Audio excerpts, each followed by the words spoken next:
I just want to do God's will. What you're seeking is a blessing from God. You must expect a miracle. You have the power of choice. Believe on the Lord Jesus Christ. Welcome to Life Today Live. Great to have you.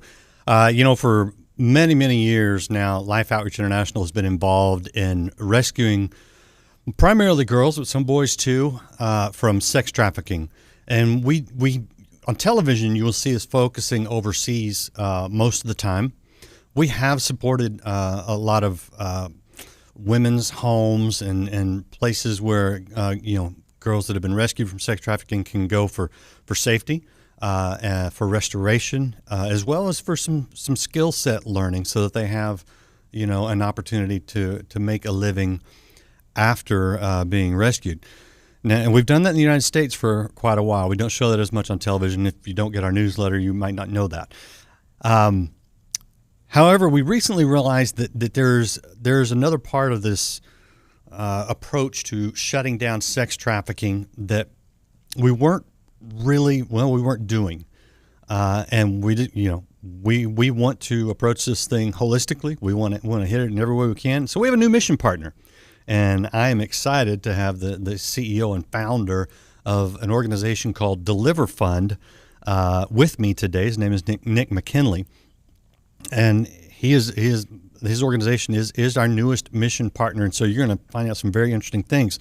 Before we talk to Nick, though, I have a very important message for anyone out there involved in sex trafficking. So take a look at this, and then we'll come back and talk with Nick McKinley of Deliver Fund. You stole our children out of stores. Out of cars. From bus stops. You took them when they were vulnerable. When we weren't vigilant. When our guards were down. You destroyed their innocence. Their bodies. Their hearts. You made them your slaves. You pumped them full of drugs. You sold their bodies. You got away with it. Until now. We're tracking your ads. We have found your burner phones. We've infiltrated your networks. We have activated the greatest warriors. We are SEALs. NSA analysts. Delta Force. Members of the CIA and the FBI. Special operations veterans. We are parents. We're patriots. And we are coming for you. For you. For you. For you. For you. It ends here. Yep. That's Deliver Fund, our newest missions partner, and we're going after the sex traffickers, and I'm very excited. Nick, appreciate you taking the time to talk to our audience and let them get to hear some of the exciting things you do in the sense of making a huge impact. Great to have you today. Well, thank you for having me, Randy, and a special thanks to Life Ministries for all the support that you're giving us at Deliver Fund and the work that we're doing. So when you came and saw us early on, before we partnered up, you said something that kind of shook us, because as I said a second ago, we've been helping the victims of sex trafficking after getting them out for many years, and I love that work. It's a restoration work. There's obviously our Christianity comes into play there to give them hope, to take something that's been broken in them and offer them restoration in that regard. But you pointed out that we were missing a big piece that you guys are providing. Explain that to people. When we look at the human trafficking market, it's important that we look at it for what it is, which is an economics market. Human traffickers traffic children for money, right? This isn't terrorism. They don't do it for ideological purposes. They do it for money. And so when we rescue victims, which is extremely important work, and we need to be doing more of that. We need to double down on that mission. But if we don't simultaneously address the trafficker, we might rescue one victim, but chances are that one trafficker has more than one victim. And so that trafficker, now think of it as they have a slot on their shelf now, because we've removed a trafficking victim. And so they will just go get another trafficking victim and put them into that shelf. So traditionally, as a community, as an abolitionist community, we have been fighting human trafficking in silos. And one of the things that we really aim to do at Deliver Fund and have been doing for the last 7 years is breaking down those silos so that the restoration work is informed by the targeting of the human trafficker, and the targeting of the human trafficker work is informed by the restoration work, and all of that is informing parents on the prevention side, really breaking down those silos in a way that makes sure that all the relevant information is shared with all the applicable partners. And more importantly, we are taking the human trafficker out of the equation, because you cannot have a human trafficker or human trafficking victim if you do not have a human trafficker. So it's important that we all work together to pull that human trafficker off the street so that he can't target our children. All right, let's put a face on this. I know you have a lot of success stories. Walk us through this process on your end of shutting down the trafficker and therefore the trafficking ring. Let's provide some quick context as to what we're talking about here. According to the National Center for Missing and Exploited Children, right, great organization doing incredible work, and they've been around for a long time. And they found that in just a 5-year period, they had an 846% increase in suspected child trafficking cases. So the big question is why? Yeah. You think about it, that's essentially a 846% increase in a market. The reason why is because of internet advertising technologies. Thanks to the smartphone, right, a broadband connected microcomputer that's in everybody's pocket, they can now, traffickers can sell their victims online at scale with at an incredibly low cost and very low risk, because if the victims aren't on the street, then law enforcement can't see them. So what we do at Deliver Fund is we equip, train, and advise law enforcement for the fight against human trafficking. Now, let me break that down a little. When I say equip, what I mean is predominantly with software and data. We're a software and data company.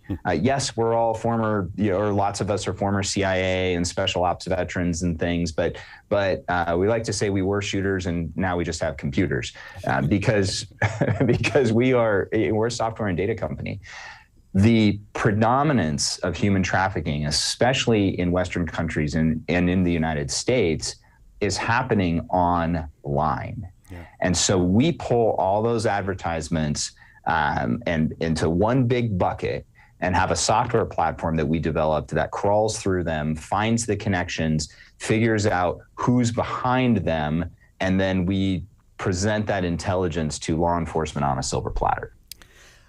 Interestingly, when I did not work here at the ministry back in late 90s, internet was fairly new. I actually worked at a company called Family Connect that did internet filtering in schools and libraries and homes.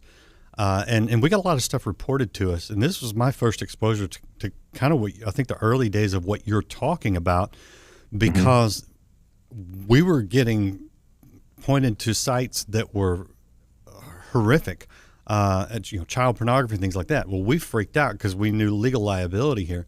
And so we ended up actually helped train the police department in the town where I lived up in Oklahoma to do things like a reverse IP lookup, a very simple thing at the time.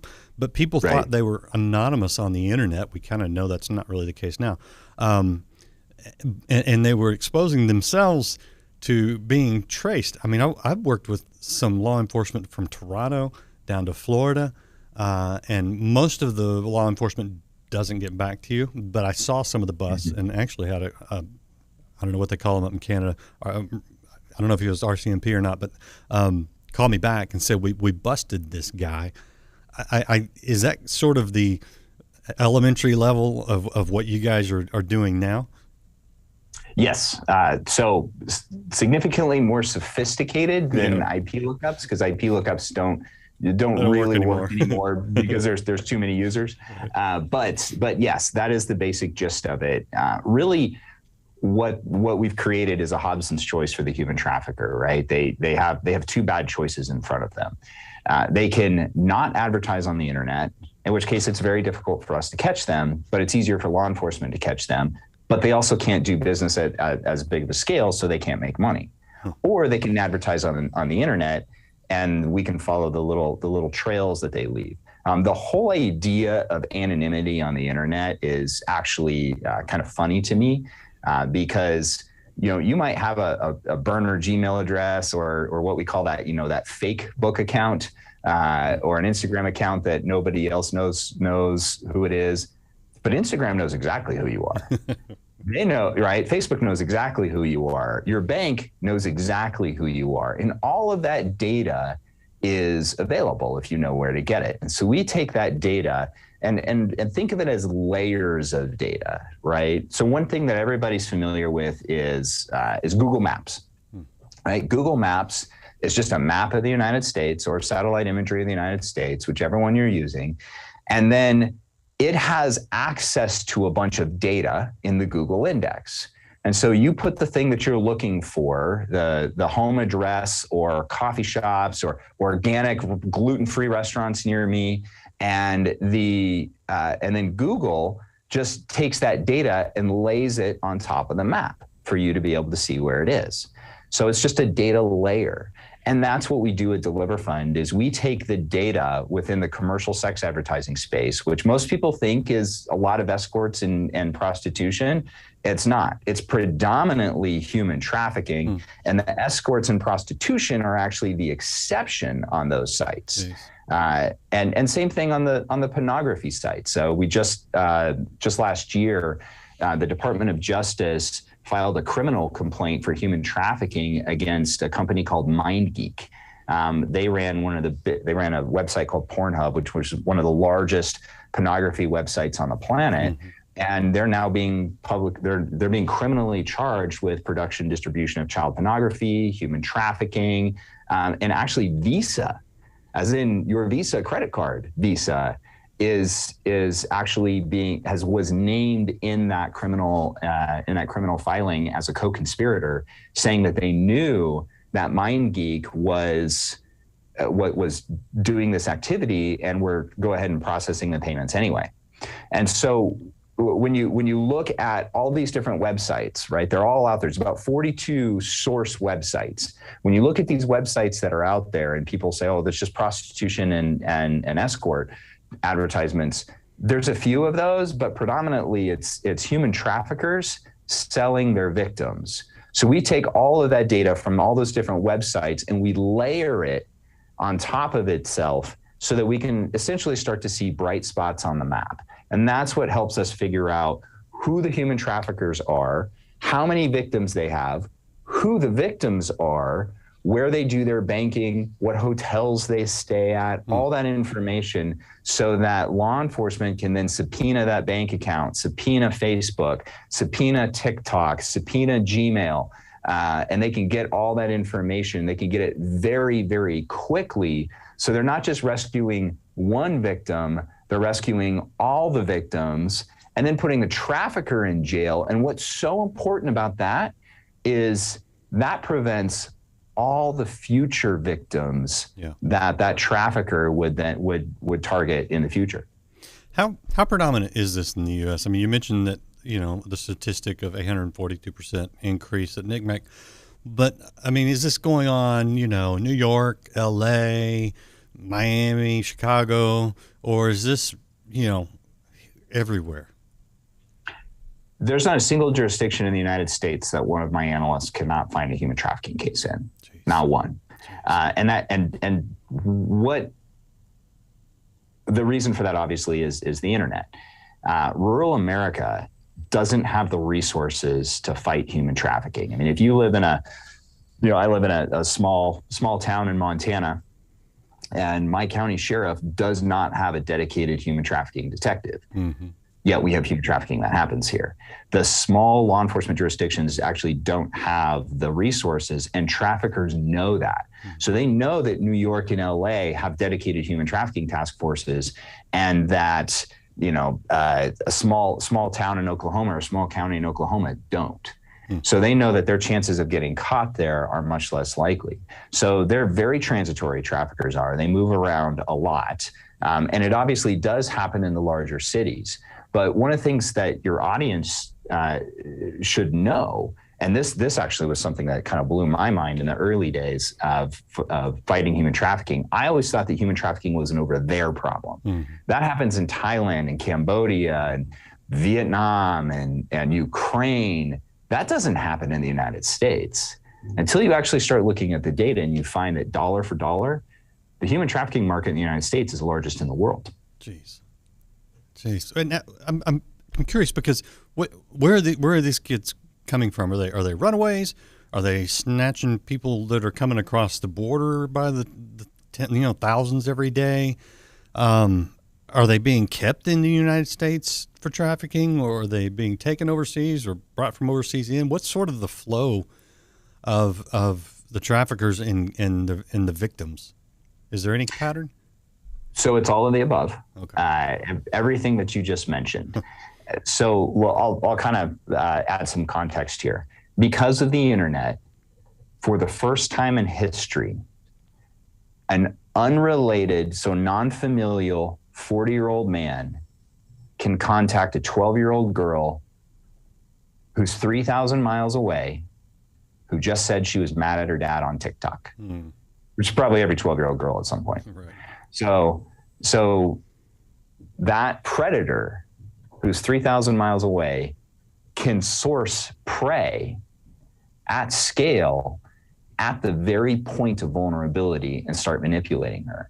That's the predominant form of human trafficking in this country. It's vulnerable populations. So that is predominantly lower socioeconomic backgrounds. However, I'll tell you, one of the ritziest private schools in LA where, very, very expensive to go there. There was a girl at that school who was being trafficked.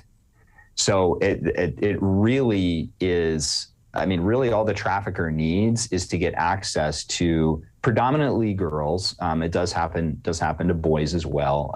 We had a case at Deliver Fund. If you go to our website, look through our videos or our videos on YouTube, you'll find a case of Noah, obviously not his real name. Noah was a young boy who was targeted through a gaming console by a trafficker who ended up abducting him on his street. But most of your human trafficking is American citizens who are being trafficked by American citizens, and the customers are American citizens.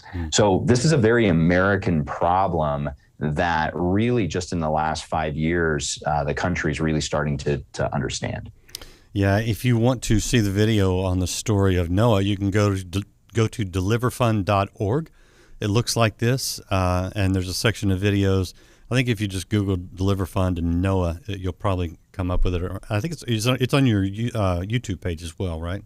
Yes, it is. It's on our YouTube page. And one thing when it comes to, how does this human trafficking thing work? Anybody who's really interested, on our YouTube page and our social media, we have this series of videos called Hunting with the Huntress. And it's one of our senior targeting analysts, Kara Smith. She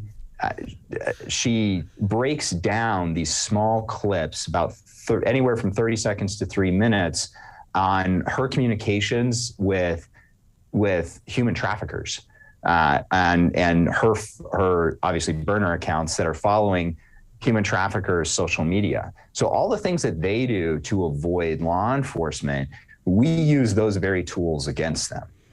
Yeah, and all legal, all above board. Absolutely. 100%. In fact, prosecutors now are absolutely starting to love us. We have a 100% conviction rate in the cases we've been involved in that have gone to court so far. To our knowledge, most of these cases actually go to a plea deal because the electronic evidence is so damning, right? So on these advertisements is a great example. Either that phone number that's on that advertisement of a 16-year-old girl with her shirt off, either that phone number does or does not attribute to that trafficker. Right, that is either that's just a statement of fact. So that electronic evidence and helping law enforcement connect all those cases and then show the multi-jurisdictional nature of the case. So showing the trafficker moving from LA to Lincoln, Nebraska, and selling his girls all the way along the way. Or we actually had one case where we had the trafficker moving from Houston, Texas, all the way to Billings, Montana, and then took a right and headed east and went out to Minneapolis. But that's pretty much the entire length of the country. And he was selling his girls all the way, all along the way until he was finally caught. And the whole time, his phone is tracking him, showing him every movement, and storing that data somewhere in a cloud that, if you have the right law enforcement behind you, can be accessed. Well, so it's not even just law enforcement. So, think about the last time you bought something on Amazon. And Amazon said, well, people who bought that, based on your purchase, you might also like. Yeah. And it was, Amazon got it right, right? Because they have all that information. So that information is actually not law enforcement data. It's advertising data. It is data that Amazon and Google and TikTok and all the apps on your phone are leaking that data out. And it's no different for traffickers. And then what's really interesting is they think that they're being super sneaky. One of the things that we learned at the CIA when I was going through training was that when you do something to try to take yourself off the grid, you actually highlight yourself more, right? Because your signal doesn't look the same as everybody else's, right? Yeah. So you can imagine, if as a spy you show up to a cocktail party in an embassy and everybody's dressed in suits and you show up in camouflage with a rifle and a helmet, well, you're sending a really good signal that you are not like everybody else.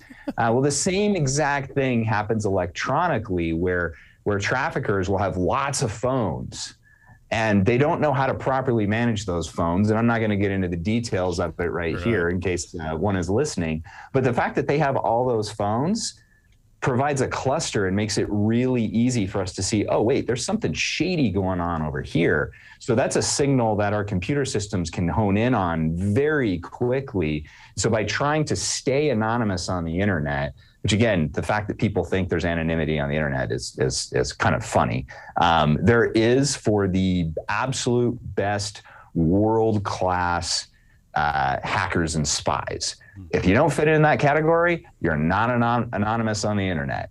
And so by taking all of that data that these traffickers are trying to be anonymous, it just highlights them that much more. And that provides a signal that we can look at, which helps us find the trafficker faster, which helps us get the information to law enforcement faster, which reduces call it what it is, reduces the number of rapes that those trafficking victims have to experience. Yeah. Wow. Okay. We're talking to Nick McKinley, our latest missions partner in Rescue Life, and where we're going after the trafficking rings. We're going after the traffickers, and we're working here in the United States. So Life Outreach International is working here as well as overseas to shut down the trafficking rings, as well as give the victims a new life, a new chance, and hope. And I love it. I love it, Nick. You mentioned several times, sort of the governmental, military backgrounds of a lot of your staff. Mm-hmm. Explain what that means and why that's the case, and how that helps you guys, what you guys maybe can do and what you guys maybe don't do. So our backgrounds are important because we got a world-class education in intelligence operations and what works and what doesn't. I mean, if there's anything your listeners should be incredibly proud of, their special operations and conventional military and the intelligence units that work every day to keep them safe. However, in being in a war for over 20 years, we learned a lot. And we learned it real fast, and the consequences were pretty significant for mistakes. Usually, those prices were paid in blood, and so we learned those consequences as well. And that is what allows us to fight human trafficking so effectively. Everybody wants to think about SEAL Team 6 kicking the door of Osama bin Laden. And that's very important work. But what about the 4, 5, 10 years worth of intelligence analysis work that went in to telling SEAL Team 6 what door to kick? Yeah. Right? Yeah. So that part, that whole door kicking piece, we've got as much experience of that as anybody on the planet. And that's kind of the easy part. It's the figuring out what door to kick is the hard part. And so we're just civilians now, right? We can't do any of that stuff. Legally, we can't. And not only that, that's not what law enforcement needs. We're not experts in the law and the application of the law in those situations. We're experts in figuring out where to point law enforcement so they can go do their job. Now, law enforcement could do what we could do if there was enough of them, but you find usually if a department even has a full-time human trafficking detective, it's not their full-time job. They get pulled away to do all kinds of other stuff. So where we focus is on making that one single law enforcement officer as absolutely effective and efficient as they can be so they can close cases faster. And what that looked like when we first started, we found that some of the best human trafficking detectives in the country, actually give a shout out to the Houston Human Trafficking Rescue Alliance. There's lots of really good ones, but they're definitely among the best. And we found that some of their best investigators were taking about 21 days to collect all the information that they needed, to collect, process, and analyze all the information that they needed to close a human trafficking case. Using our technology and technology stacks and our methodologies, we were able to reduce that to 6 hours. Jeez. And we're currently, thanks to partners like you, actually building some machine learning algorithms that are going to take that 6 hours and reduce it down to 2. That's incredible. So while the government is tracking us during COVID to see if we're leaving our homes, you're using similar technology to track traffickers to see where they're at and handing it off. And you guys do most of the work on these cases, and law enforcement gets all the glory, and you're good with that, right? Absolutely. I mean, we are here to fight human trafficking by, with, and through our partners. And partners means everything from life ministries to law enforcement officers to other NGOs that are important to the fight. When you look at the fight against human trafficking holistically, you have the education outreach piece, right? Let's keep the victims from, let's help them recognize that they're being victims. But when you talk to trafficking victims, oftentimes they say, I thought I might be trafficked, but I had no other option. So I went ahead and took the risk.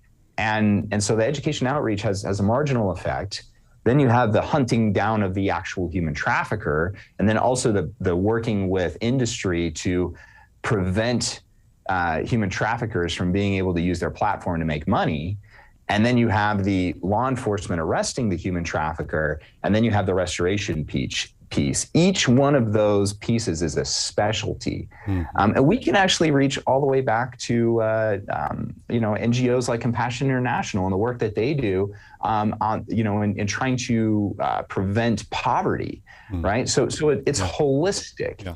And so where we come in at Deliver Fund, and that's why we do the part that we do, is because when we looked holistically at the fight against human trafficking, there was all these great NGOs that were doing this work. However, nobody was focusing on the intelligence piece, and so that's the mantle we picked up and carried. Yeah. Okay. So you mentioned several companies. You mentioned Visa. Of course, we mentioned Google and Facebook and all that.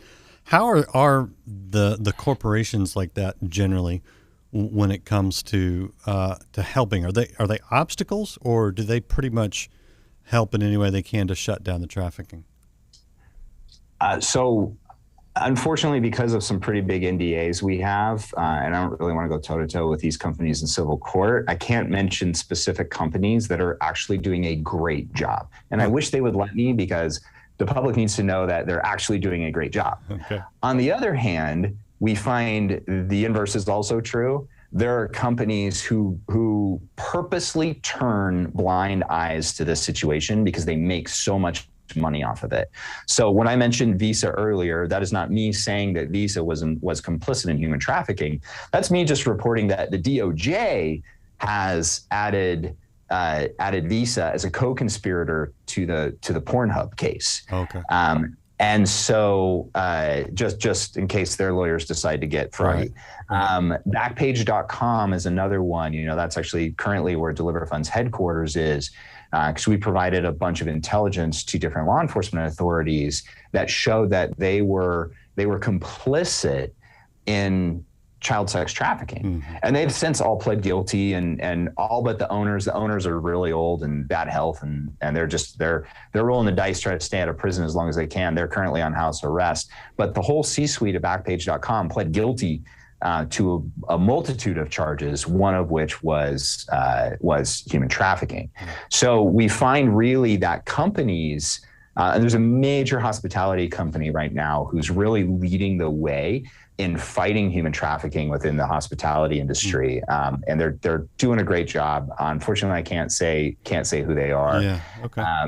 But that's a great example of somebody who noticed there was a problem and didn't care and doesn't care at all if it potentially leads to a loss in revenue for them. They know the right thing to do is to fight human trafficking, so that's what they're doing. Versus Backpage. And now, according to the criminal complaint by the DOJ, MindGeek and Visa purposely turned a blind eye, right? According to the DOJ, that's what they're alleging. And so, really, we find that companies take one of two paths. It's like William Wilberforce said when he addressed the English Parliament during his efforts to try to abolish the slave trade to the Americas. He said, once you look away, you can never again say you did not know. And so we have companies that try to pretend like they don't know, even though they do. And there are companies who, once they know, actively start taking steps to do something about it. Yeah. So mixed bags. So we need to keep up the pressure. By the way, briefly, you alluded to this, but Backpage was a big porn website that was doing some trafficking and also had some child pornography on it. You guys provided the intelligence to shut them down and then took over their building in Dallas to make your headquarters. So you actually office in the space of someone that you shut down, which I think it's great. It's like taking the darkness and turning it into light, right? So yes. Or also from our backgrounds, we like to say, as one of my co-founders at Deliver Fund said, we like to build an empire for good on the skulls of our enemies.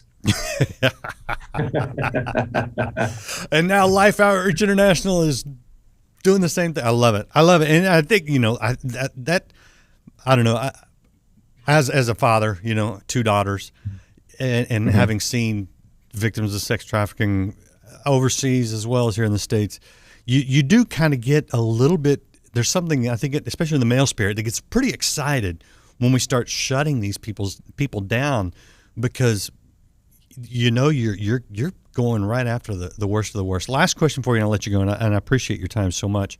What does the average parent need to know? Because this kind of conversation stirs up fear, frankly, in a lot of people, and they go, "Oh, geez, I'm going to go take my kid's smartphone. They're getting off social media. They're never going to the mall. They're not going on vacation with their friends." Right? What do we need to know to protect our children, but yet not live in fear?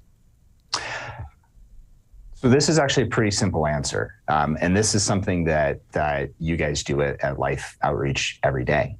You need to teach your children, predominantly the young girls in this case, because most human trafficking victims actually are girls. You need to teach them that nobody can fill that God-sized hole in their heart except for God. And so when a man comes along or a boy comes along and showers them with gifts and is going to solve every problem in their life, too good to be true is actually too good to be true, and they need to run the other direction. So that's number one. And then the second thing that they can do is parents should be nosy. They should know who their friends are. They should know the password to their children's social media accounts, and they should definitely pay attention to demeanor changes and make sure that they understand why those things are happening. Because traffickers, the first thing they try to do in the grooming process is separate the victim from their friends and family. Wow. Wow. Great information, Nick. Again, I appreciate you, and I am excited to be on the side of supporting what you guys do, and look forward to more great results and updates on what's going on. Thanks again, man. Well, hey, thank you, Randy. Appreciate you guys watching. Hit share, hit like, hit follow, hit subscribe, and check out deliverfund.org. It looks like this. And also know that when you support Life Outreach International and our Rescue Life, you are in part supporting the work of Deliver Fund. So we appreciate everything that you guys do. Lifetoday.org is our website if you would like to help today with us. And more great interviews. Tomorrow I've got Sean Carney. We'll be talking about the Roe versus Wade and things that are going on. Pro-life places being hit right now, vandalized, burned, protesting in front of the Supreme Court justices' homes, all those fun things. So come back tomorrow. We'll see you again right here on Life Today Live.